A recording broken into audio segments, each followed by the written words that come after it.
Hi hello மக்களே, நீங்கள் பார்க்க போகிற வீடியோ என்னென்னு பார்த்தீங்கன்னா, வெள்ளைப்பூடு வெங்காயம் குழம்பு எப்படி வைக்கிறதுன்னு சொல்லிட்டு 20 வெள்ளைப்பூண்டு வந்து 2ஆக நறுக்கி வச்சுருக்கேன். 20 சின்ன வெங்காயம், 2 தக்காளி, கறிவேப்பிலை, சோம்பு, வெந்தயம், தேவையான அளவு மஞ்சத்தூள், 2 ஸ்பூன் மிளகாய்த்தூள், 2 ஸ்பூன் மல்லித்தூள், உப்பு தேவையான அளவு, வெள்ளைப்பூடு வெங்காயம் குழம்பு செய்கிறதுக்கு தேவையான அளவு நல்லெண்ணெய். இது எதுக்கு எடுத்து வச்சுருக்கேன்னா, சின்ன வெங்காயமும் தக்காளி, சின்ன வெங்காயம் ஒரு 5, தக்காளி ஒரு 1, இதை நல்லா மிக்சியில் அரைச்சிட்டு ஊற்றினோன்னா குழம்பு ரொம்ப டேஸ்ட்டாக இருக்கும். இது வந்து பெரிய எலுமிச்சஞ்சாறு அளவு புளி வந்து கரைச்சி வச்சுருக்கேன். இப்போ வந்து நம்ம வெள்ளைப்பூடு வெங்காயம் குழம்பு எதில் வைக்க போகிறோன்னா, மண் சட்டி நல்லா கொதிச்சிருச்சு பாருங்கள். இந்த இதில் நம்ம வந்து நல்லெண்ணெயை வந்து ஊற்றிக்கலாம். நல்லெண்ணெய் ஊற்றினீங்கன்னா குழம்பு ரொம்ப டேஸ்ட்டாக இருக்கும். நான் வந்து கடுகுலாம் போட மாட்டேன்.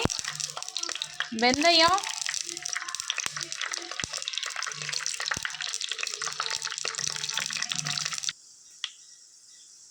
போட்டாச்சு. இப்போ வந்து சோம்பு போட்டுக்கிறோம்.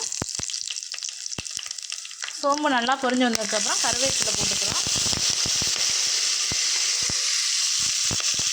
இப்போ நம்ம அடுத்ததாக சின்ன வெங்காயம் போடணும்.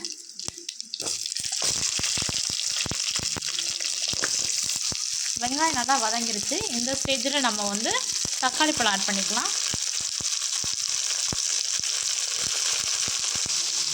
தக்காளி நல்லா வதங்கிருச்சு.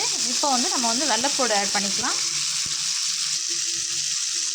நல்லா வெள்ளைப்பூடு, வெங்காயம், தக்காளி எல்லாம் வெந்துருச்சு. இப்போ வந்து நம்ம வந்து உப்பு போட்டுக்கலாம். அப்போ தான் நல்லா வேகும். தேவையான அளவு உப்பு போட்டு நல்லா வெந்துருச்சு. இப்போ வந்து நம்ம வந்து மிளகாய்த்தூள், மல்லித்தூள் எடுத்து வச்சுருந்தோம் இல்லையா, அதை ஆட் பண்ணிக்கிறோம்.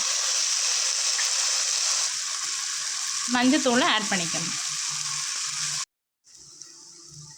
மஞ்சத்தூள், மிளகாய்த்தூள், மல்லித்தூள் எல்லாம் ஆட் பண்ணி முடித்தோடனே இந்த ஸ்டேஜில் இருக்கும். இப்போ வந்து நம்ம வந்து 2 தக்காளி, 2 வெங்காயம் எடுத்து வச்சுருந்தோம் இல்லையா, அது மிக்சியில் அரைச்சிட்டு இதை சேர்த்துக்கிறோம். நம்ம அரைச்சி வச்ச தக்காளி வெங்காயம் பேஸ்ட்டை வந்து போட்டு நல்லா கிளறி விடணும். நல்லா கிளறி விட்டதுக்கப்புறம் நம்ம புளிக்கரைசல் சேர்க்க போகிறோம். இப்போ நம்ம தயாரித்து வச்ச புளிக்கரைசலை ஆட் பண்ணிக்க வேண்டியதான்.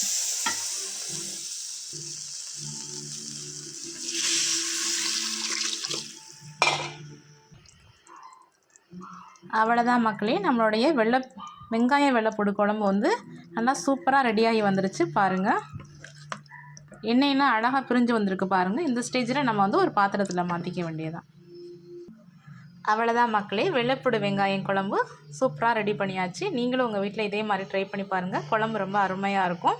இப்போ நம்ம வந்து வெற்றிலையில் வந்து வச்சுருக்கோம் வெள்ளைப்பூடு வெங்காயம் குழம்பை. இப்போ நம்ம டேஸ்ட் பண்ணி பார்த்துட்டு சாப்பிட வேண்டியதான். நம்மளோட வீடியோவை தொடர்ந்து பாருங்கள். அப்போ தான் அதுக்கப்புறம் போடக்கூடிய ஷார்ட்ஸ் எல்லாமே உங்களுக்கு நோட்டிஃபிகேஷனில் வரணும். தேங்க்யூ மக்களே.